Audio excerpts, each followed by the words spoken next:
Welcome to Surviving Roots, the podcast where we journey through the complexities of our emotions together. I'm your host, Carrie Fund, and I'm here to guide you on a path of self-discovery, understanding, and healing. In each episode, we'll explore a range of emotions and experiences, from navigating grief and trauma to managing stress and anxiety.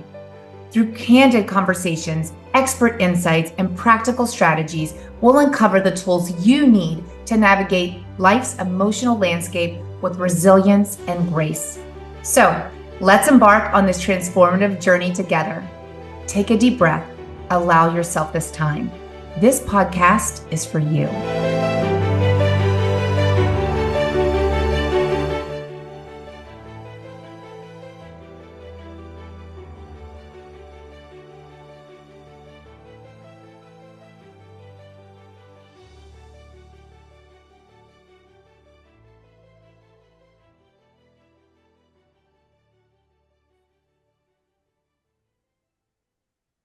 Hi, everyone. We have a very special guest today, Dr. Cam, a renowned psychologist and expert in teen behavior.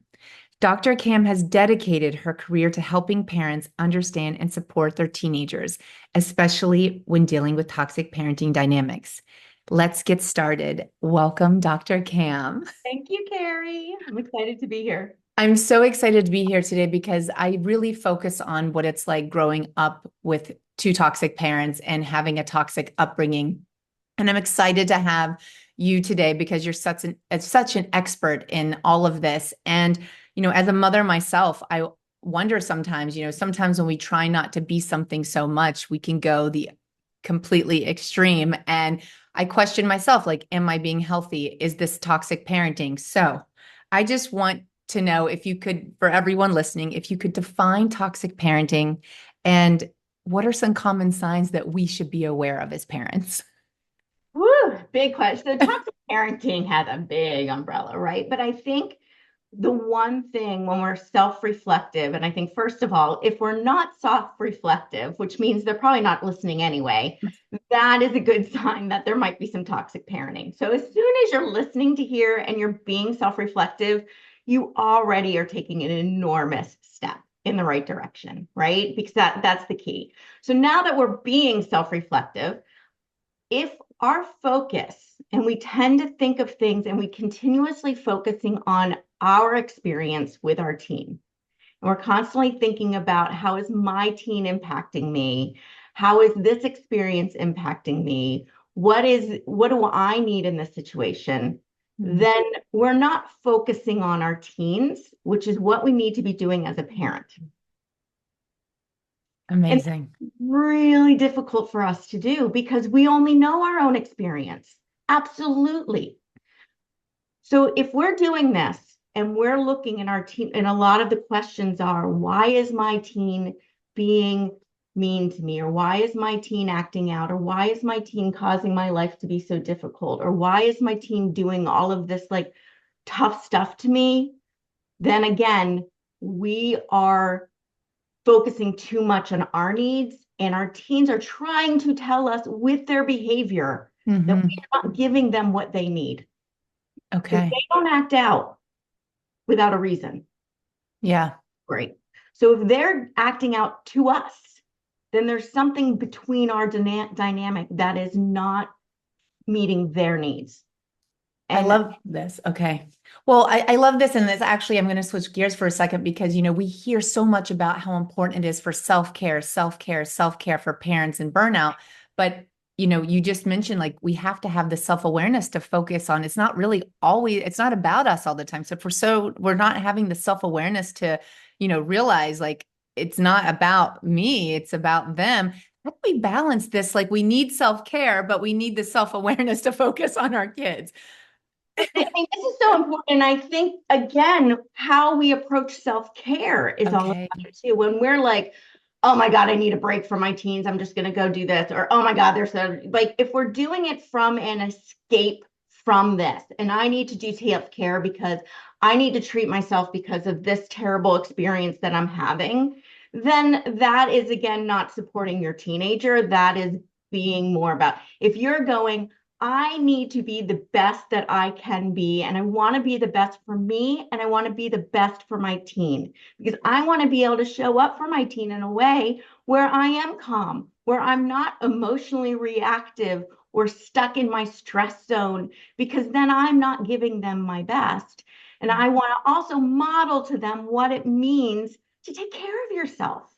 Yeah. So I'm not saying we're being completely like, it's nothing about us and we just give ourselves. But I think a lot of times when we say you need to self-care is because parents do have this belief that I'm not allowed to do anything positive for myself because then I feel guilty because I should be doing it all for my teen. So there's kind of that other extreme where we feel like anything I do for me is taking away from my teen. And I think when we say we need to take self-care, that's for those people who are not or sacrificing their own mental health and their own well-being to always be there for their kids. And we need to understand that if we're sacrificing our own self-care and well-being, we're not helping our kids because we're not showing up for them the way they need us to show up, and we're not modeling good behavior.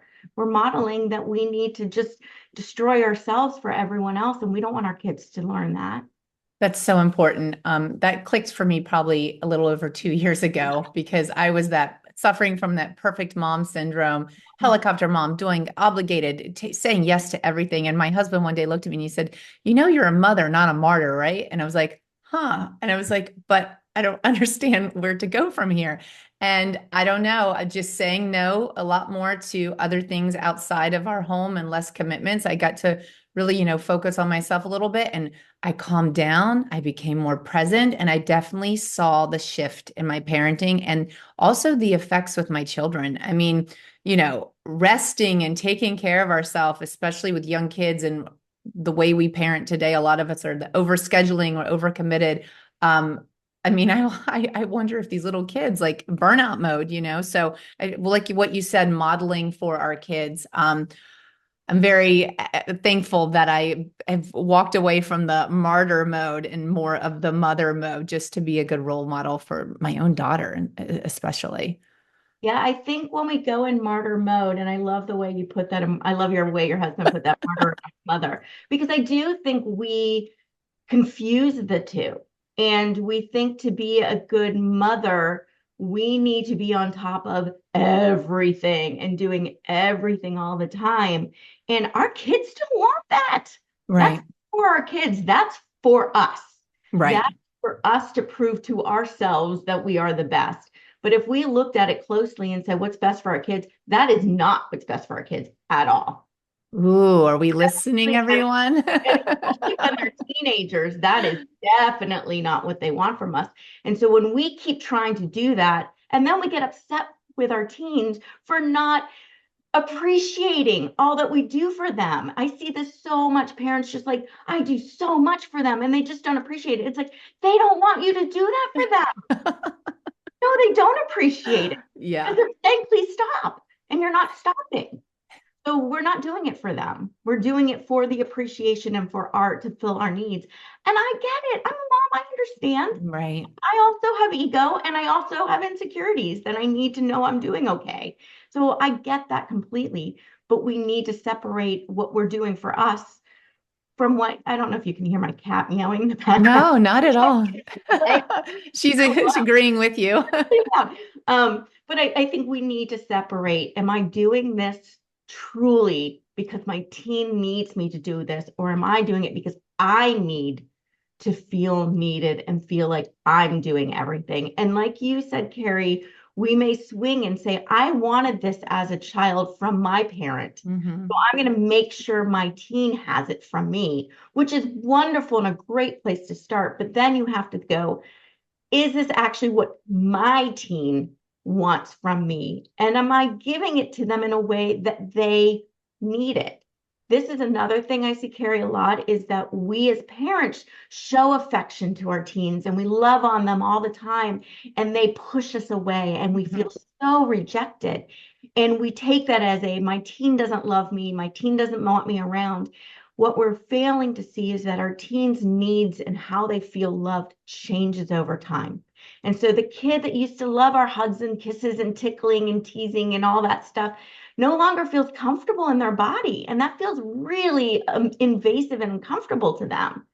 Or the lovey words that we use is embarrassing now to them. Yeah. It doesn't mean they don't want our love. In fact, they need it more than ever. They just need us to show it in a way that they feel comfortable with, which means we need to adapt how we show our love, not get upset with our teens and make them accept the love that we want to give them, if that makes sense. Wow, this is like so amazing. I mean, just for everyone listening, she is a psychologist, expert, and a mother. So you're getting all angles here. And wow, this just like hits home so much because even this morning at the breakfast table, like my husband was like trying to give my daughter like a big hug and kiss, and she was pushing him away. And the first thing I thought is like, oh, they're changing. Like they don't want their love like that anymore. But I never thought of it like that.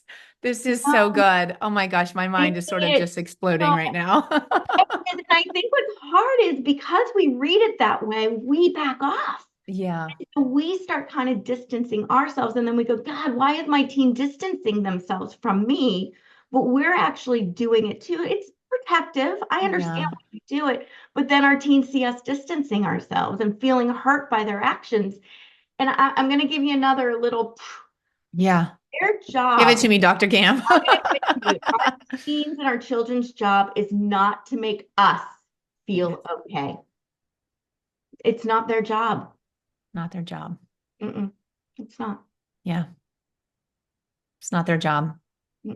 Parents give, kids take. It's one way. It doesn't have to go. It's hard. And I'm not saying that we don't love getting love back, and we will get it back. But we also, and here's the other thing, we need to realize that the way our teens give us love is different now than the way they used to show it. So no, they're not going to hug and kiss us anymore either. Some do. Yeah. Some do. A lot don't. But that doesn't mean they're not showing us love. We just have to be aware of how they're showing us love. And they may show it in really little ways, and just like sitting next to us while we're watching TV and just being quiet, or telling us a little bit about what happened in their day, or, just coming in and being like, thanks for the lunch. It's teeny tiny little things we often completely overlook because it's not what we're looking for. And it doesn't feel like enough in the moment, but we need to look for those moments because our kids show it to us all the time. And I have kids coming and telling me that their parents reject their overtures of love all the time. Okay. Because they don't recognize it. Yeah. This is so important to keep in mind for everyone listening, because I know we're mentioning teens a lot, but even like this applies to, I have a 6-year-old and a 9-year-old, almost 10, almost 7, and she's changing. And I'm comparing it so much to myself when my son is all over me, mommy, hugs and kisses, and she pushes me away. But I have to recognize that even with that kind of age gap, and even still being not even 10 yet, like things are changing. And self-awareness is clicking in here, Dr. Cam. It takes a lot. And I think it's really hard. I think when we start feeling really hurt by our kids, and it's all ages, and you're right, especially 10. 10 is a big changing age. When we start feeling hurt by our teens, I think that is a sign that we need to self-reflect. And what is it that we're feeling hurt by? And let's not make assumptions about what's going on with them. I think it's more of let's tap into, why am I feeling hurt by this? Okay. What about this is because our teens aren't trying to hurt us. Right. They are so, and our kids in general are not trying to hurt us. Their focus is just trying to get their needs met. Okay. Wow. And that's fair. That's not being selfish. That's being a kid. Yeah. That's being, that's when we signed up for parenting, that's what we signed up for. Yeah. How do I help my kid thrive? Yeah. They tell us in their behavior what they need to thrive. And a lot of times we don't want to hear it because we don't like what they're saying. Because sometimes it's reflecting on they're not getting what they need from us. And if we step back and say, okay, and I had this with my team recently. I've been so focused on trying to get my business, because I'm like a single mom with my own business, and there's so much pressure on that. And she knows that she sees in my face when I'm not there. She'll say, like, Mom, where are you? And it hurts her. And I get frustrated because I'm like, I need to focus on this though, but I need to focus on her too. And how do I find that balance? And it's tough. It's tough. I can just cry because I'm like, I don't know how to balance this right now, but I need to figure it out. Yeah.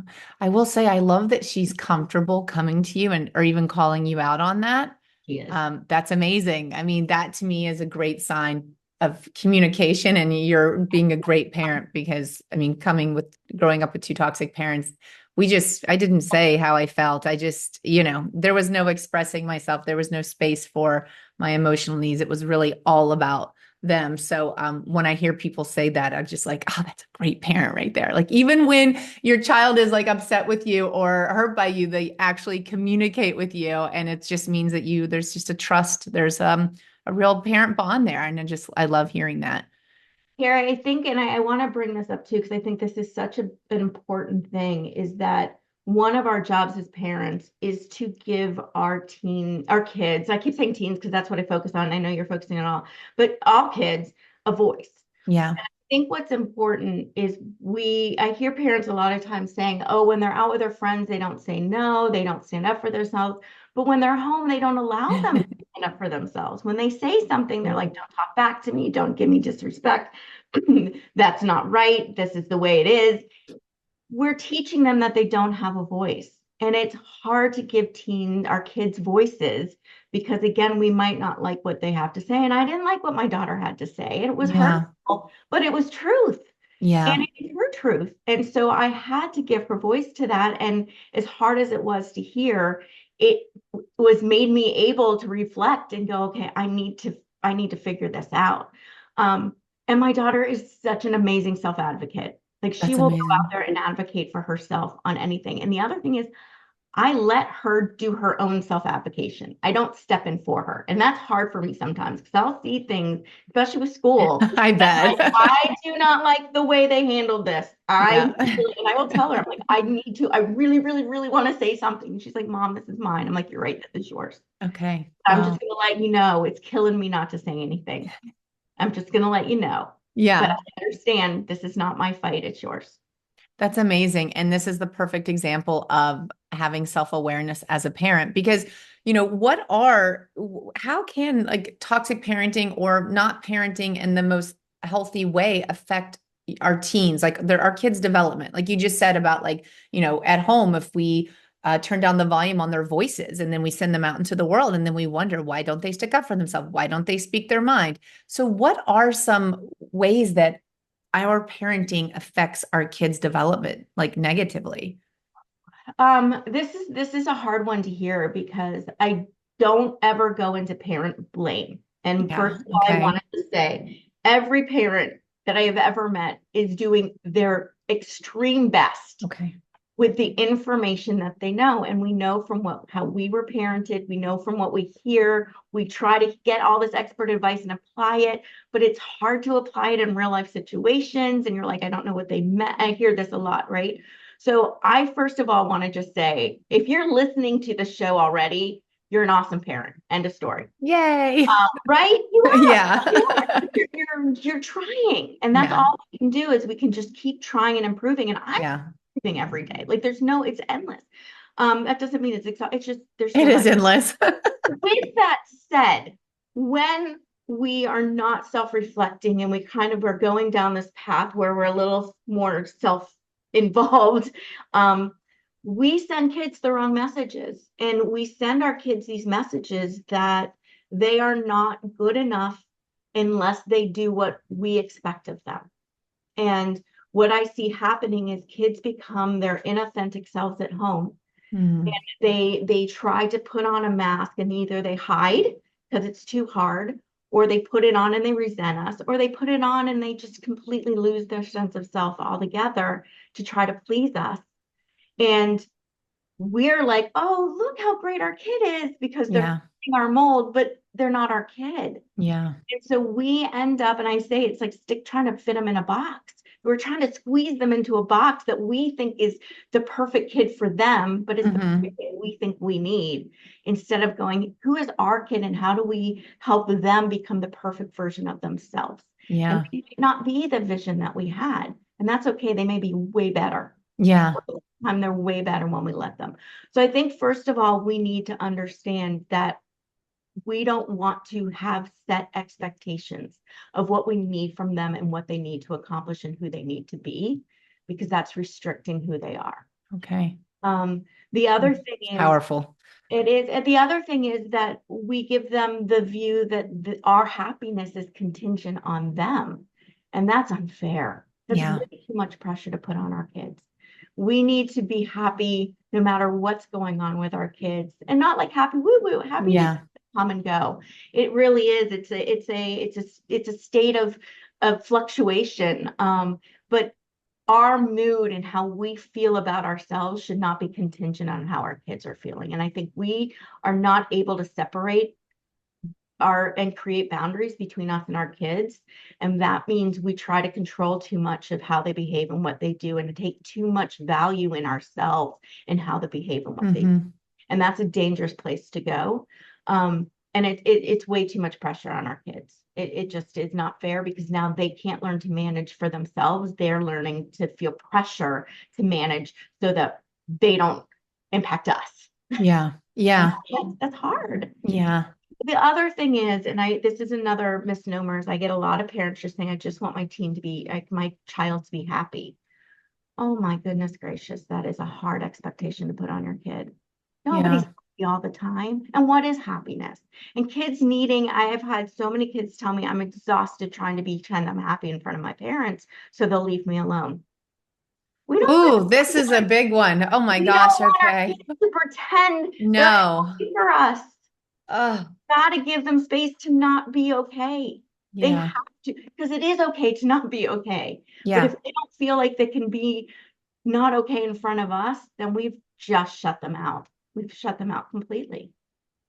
Wow, this is so important because, growing up how I did, I struggled with perfectionism and just people pleasing and trying to be number one in everything to win the love and affection of my parents, just like to notice me, like, hello, like, let's make this about me just a little bit. And it led to just being an adult that was a people pleaser and a perfectionist that suffocated me. It led to lifelong eating disorders. I mean, it's just a vicious cycle until you actually have the courage to step off the hamster wheel. But, I always tell my kids, like, I'm so sensitive when it comes to pressure, because they want to do so many things and I don't want to overschedule them. And I sometimes I can feel the little kid in me getting nervous and feeling the pressure for them. And I try to like check in with them, and I try not to show my anxiety, because I tell them, like, I don't care what you do in life, as long as you're just like happy and you find joy in whatever you do. Like, you have to do it for you.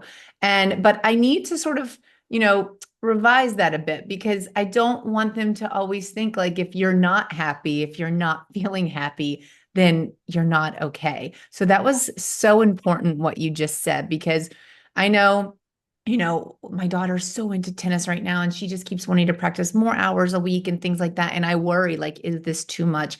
Is this too much pressure? But I allow her, she knows she can come to me and like cancel a tournament or things like that. So, but I do need to make sure when I'm saying like, do whatever just makes you happy. I do focus on the night, have joy, be happy, but I need to teach her that even when you're not feeling happy, like, We're not happy all the okay. time. That is such an unrealistic expectation. It And I is. get it. I mean, we all say that, right? We just, but those are fleeting moments. They're not a state of life. Yeah. And so we want to make sure. And then the other thing I think, see, is that kids are like, well, if it doesn't make me happy and I'm not happy all the time, what's wrong with me? Ooh.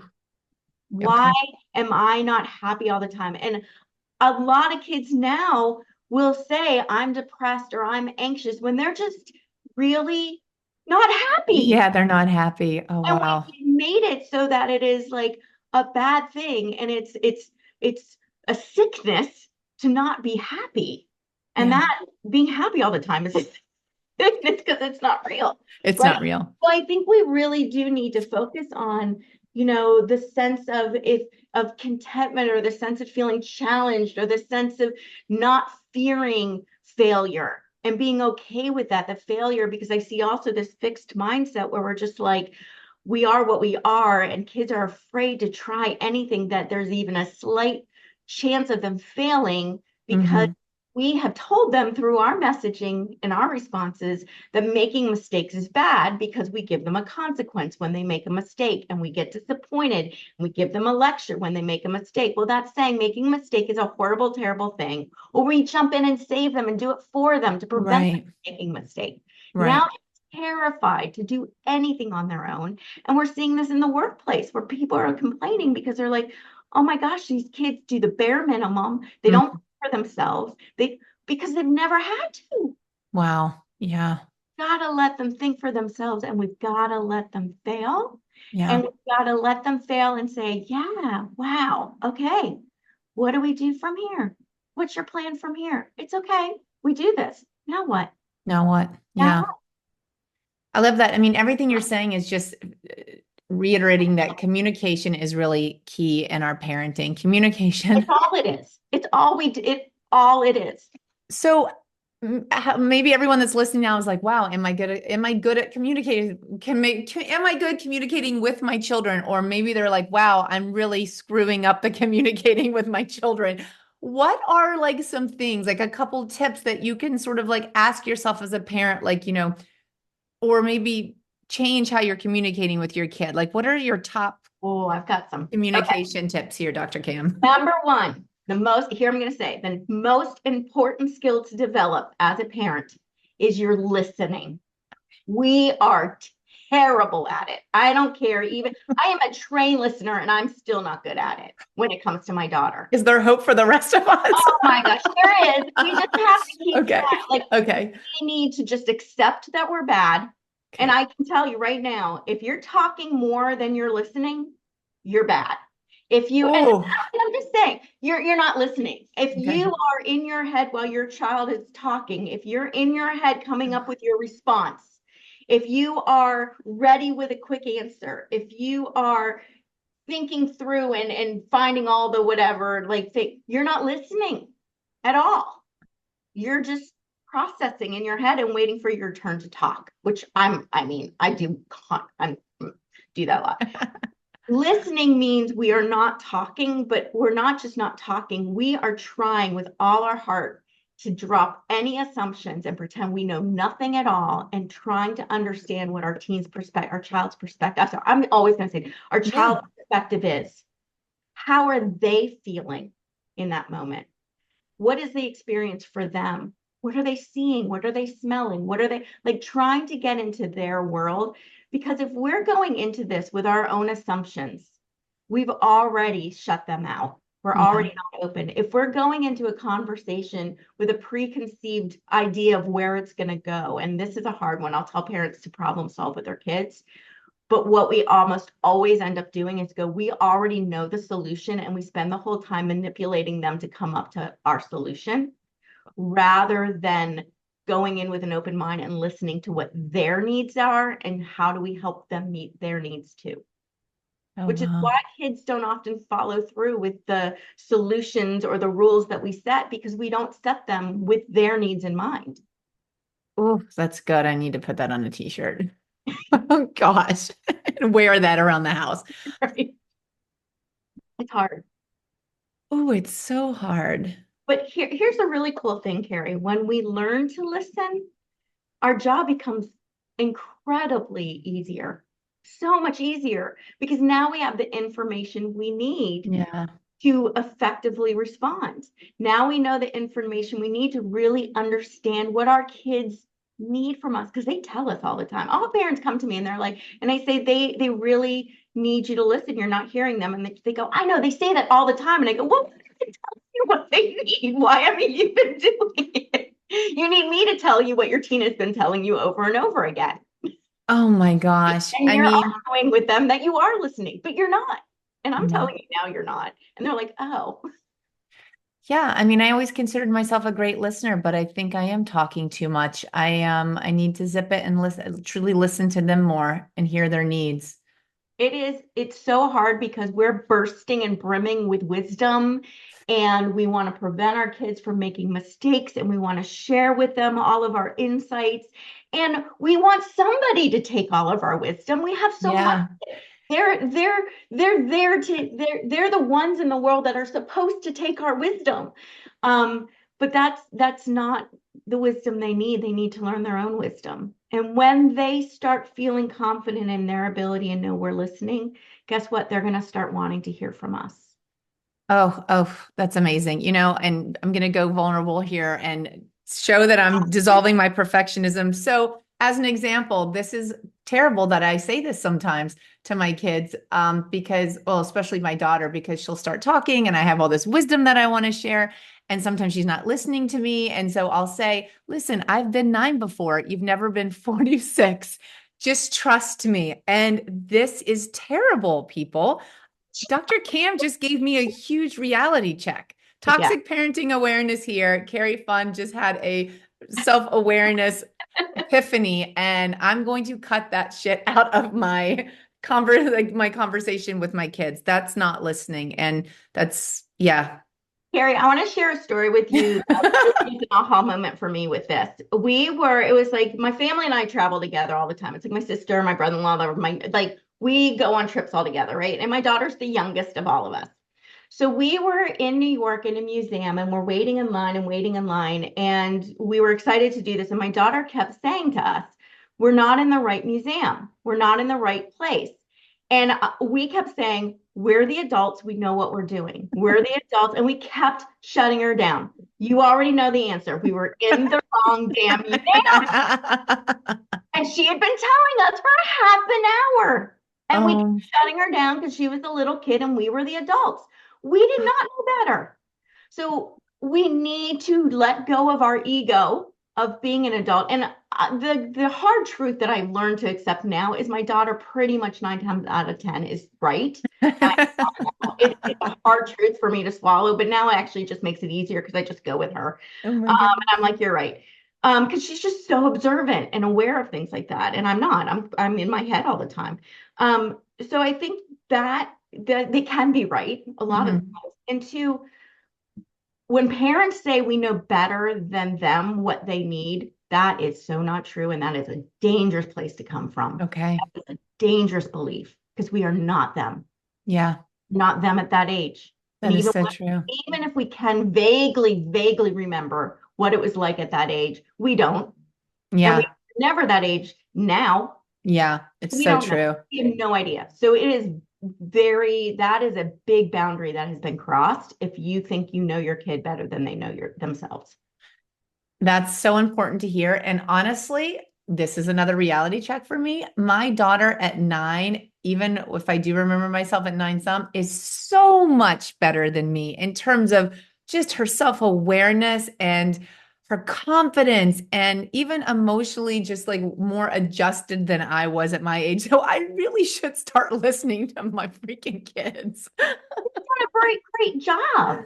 Oh my gosh. Raise our kids so that they're more self-aware and more confident and more the stuff than we are, because if they just are what we are, then we're not moving forward, and we're gonna just keep throwing our own insecurities onto them. And that's been one of my biggest struggles as a parent, and one of the things I'm so intentional about, and I don't do it all the time well, but I don't want to pass my insecurities onto my daughter. 100%. I understand. Focused. So I am constantly checking, how am I talking about myself in front of her? What are the things I am saying? What are the things, how am I dealing with setbacks in front of her? And that to me has been the biggest challenge, because it's not what I say to her, it's what I show her in my own behavior that she learns from.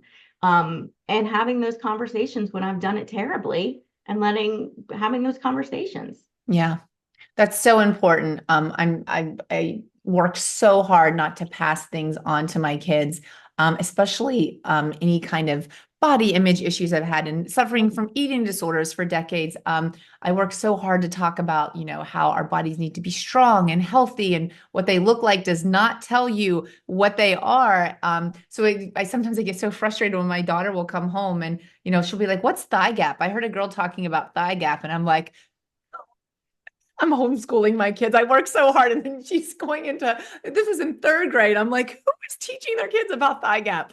But you can't protect them from the world. Yeah. Honestly, my biggest goal in life is just to help my children as much as I can by supporting them and loving them unconditionally, but helping them activate those tools that are inside of them so they always just look inward to themselves and not out into the world, like for whether it's validation or needing thigh gap or what makes them like amazing and great.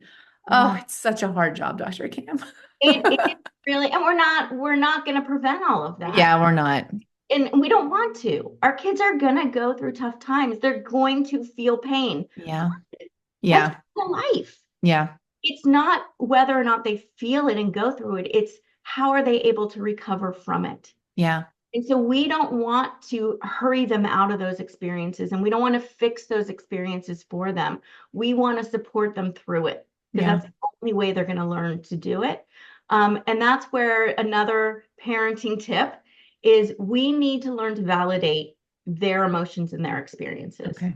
And this is another one that we do poorly. I think a lot of people are uncomfortable with validation for multiple reasons. One, we feel like we are validating their belief or we're validating their behavior. This is not about that. It's about validating how they are feeling and what they are experiencing. Because you know what? There is nothing we can do to change that. That is how they feel, and how they feel. It doesn't matter what it is. That is how they feel. Yeah. End of story. So we got to validate that. You feel that way. I get it. I hear you. I'm not validating why. I'm not validating the behavior, the way that you handled it, but I'm validating you feel that way. Here's what that does. It, first of all, is the number one way for them to start learning emotional regulation. Okay. We've now said, yes, you feel this way and it's okay to feel this way and you experience this.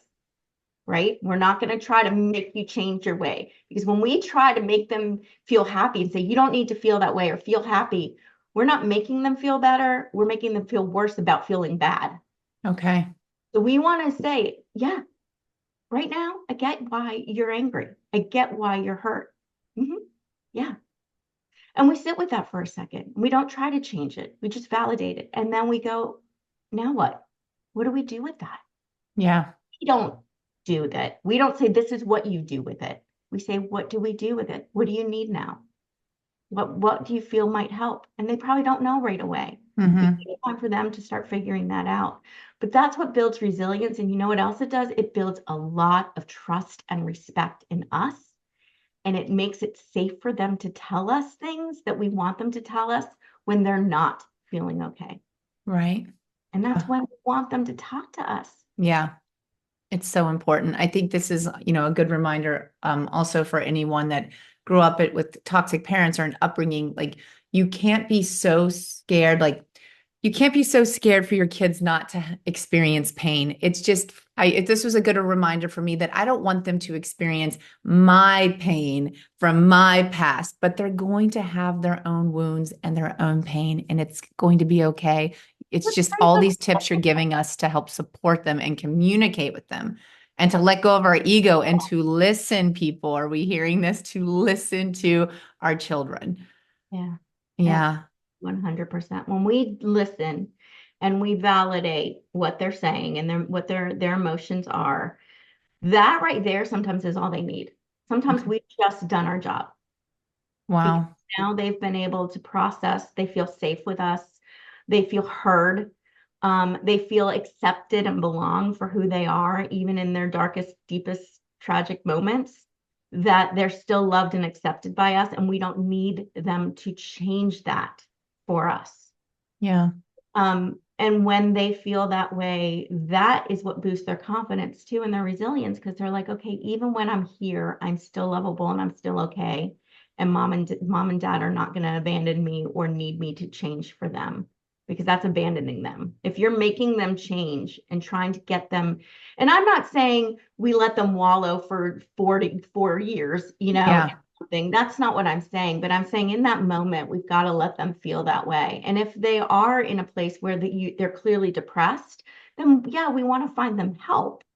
We want to get to the root of that and find what will resolve that. But that's still not a pretend you're happy in front of me. Yeah. That say we're going to accept that but what I see a lot of times is I'll have kids going, oh my gosh, I have so much anxiety. I need help. I need medicine. I need therapy. I'm so anxious. And I'm like, what's going on? They're like, I have a big test coming up. I'm like, we have now made it so that feeling nervous and feeling sad is a clinical issue, and it's not. Like, we have made it so that those emotions aren't acceptable at all. And Yeah. I think we've pathologized them. I can never say. We've pathologized them Yeah. instead of letting them be that emotion. And I think that's one of the things why we see this raise in mental health issues, is because we're more aware of them, but also I think we're starting to label normal emotions as mental health issues. Oh, that's a big one. That is huge, honestly.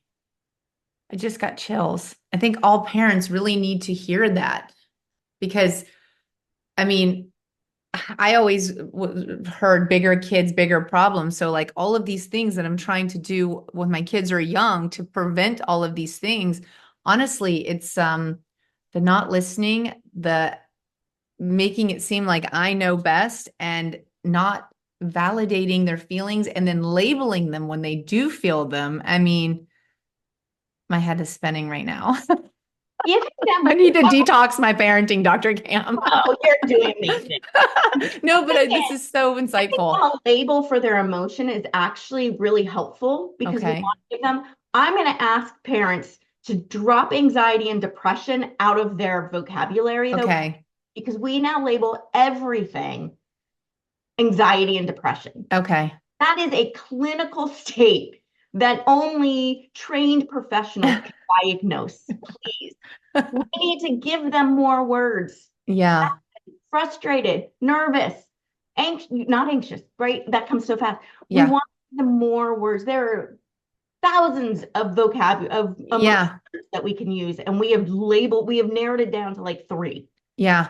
Give them more words. It's sad and frustrated. I mean, those are daily emotions that are normal because, like you said, which I love, I think I don't, correct me if I'm wrong, happiness isn't a state of life.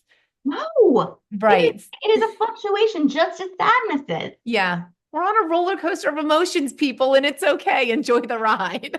Happiness means nothing if you never feel sad. Yeah. Oh, exactly. So Yeah. we got to go through all these emotions. It's okay. It's If okay. our goal is for our kids to be happy all the time, we are setting them up to fail big time.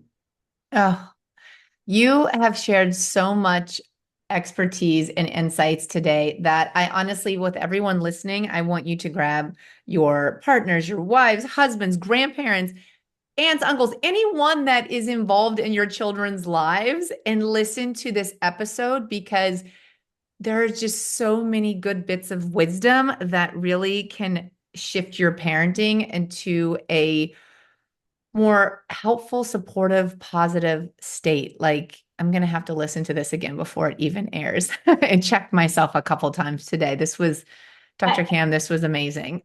you. I'm so passionate about this stuff, and I love this stuff so much. And I think the hope that I have is that I constantly see these shifts that parents make with their kids. And I just met with a family yesterday, and they're like, the change from where they were to where they are now is so dramatic in terms of their kids' behavior. But the people that made the change were the parents. Yeah, not the And kids. when we switch and show up differently, our kids' behavior. So if we're always focused on making our kids change their behavior, we're focused on the wrong thing. Yeah. Our kids are changing their behavior when we change how we show up for them. And often it means doing less, not more. And I think that's one of the things that we struggle with too. We always want to know, what more can we do? What more can we do? And most of the time, it's what do we do less of? Yeah. Oh, that's good. Where can everyone find you? So my website is just askdrcam.com. And I have a quiz on there that is the short assessment that you can take to see if you are on the right track with your teenager. I'm So going to take it now as soon as we're done. are your responses and is that your child's behavior indicating that the choices you're making are really bringing out the best of them? And I give you some feedback and some tips on how to power that up. Everyone, after we're done listening to this, let's head to her website and take this quiz. I think it's a must. And also check out her Instagram. What is your Instagram handle? Because she is full of wisdom, but she is so entertaining. And when you're needing a good laugh, you need to check out her Instagram. It will for sure make you laugh about anything parenting. I love my teen. My teen follows me on it too, and she's like, "Mom, you got it right that time." Oh my God! Hey, listen, that's amazing. To like my stuff, it's really funny. But I'm at Dr. Cam Caswell. Dr. Cam Caswell. Thank you, Dr. Cam, so much for today. This was fun. This was so fun. Thank you. Thank you.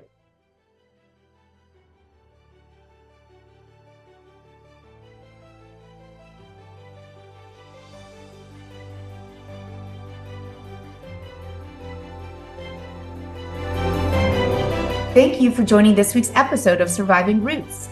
Let's continue this conversation as a community.